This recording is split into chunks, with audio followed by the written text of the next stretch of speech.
3:30, we got Memphis, who's 3-0, jumping on Navy, who's 2-0 in an undefeated game of the week. Let's go! Memphis favored by 10 on CBS Sports Network. Seth Hennigan has gone 67-98, thrown for 741 yards, 5 touchdowns, 1 interception.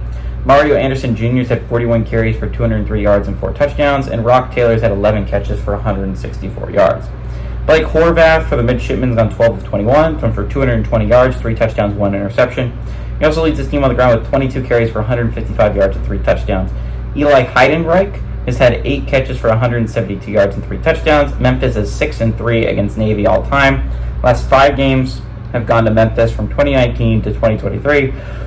4 of the last 7, though, were one-possession football games, and Memphis is 5-0 under Ryan Silverfield against Navy. So, yeah, Memphis has done a pretty damn good job under Silverfield of beating Navy every single year they've played them. Memphis is in a really interesting position, right? Because, I mean, I won't say that they're the favorite to go to the playoffs from the group of 5, right? I think Northern Illinois holds that title. But on the bright side for Memphis, if Northern Illinois slips up, you're right in there in that conversation. And honestly, I think you win it if you finish undefeated. I understand they're not going to really tick Boise State too much for an on-the-road loss by 3 points against Oregon, right? But that is a loss. You have a loss in your loss column. Memphis doesn't. I feel like it's hard to argue that Memphis shouldn't make the playoffs as a 0-loss football team as long as Northern Illinois isn't still kicking around. The resume is probably the second best of any group of 5 team out there right now. You'd love Florida State to miraculously turn it around, right?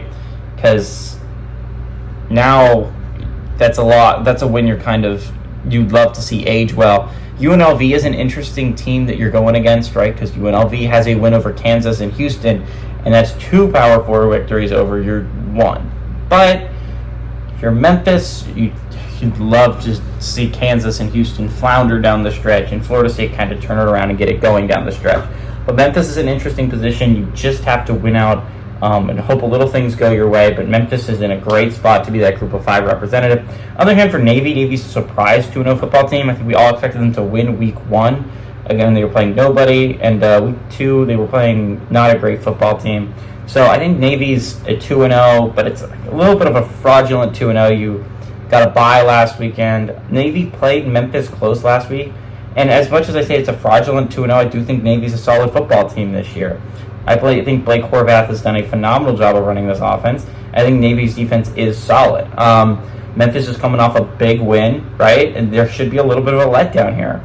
I expect Memphis to actually play a close game with Navy. I like Memphis to win this game, but I like Navy to cover the 10-point spread.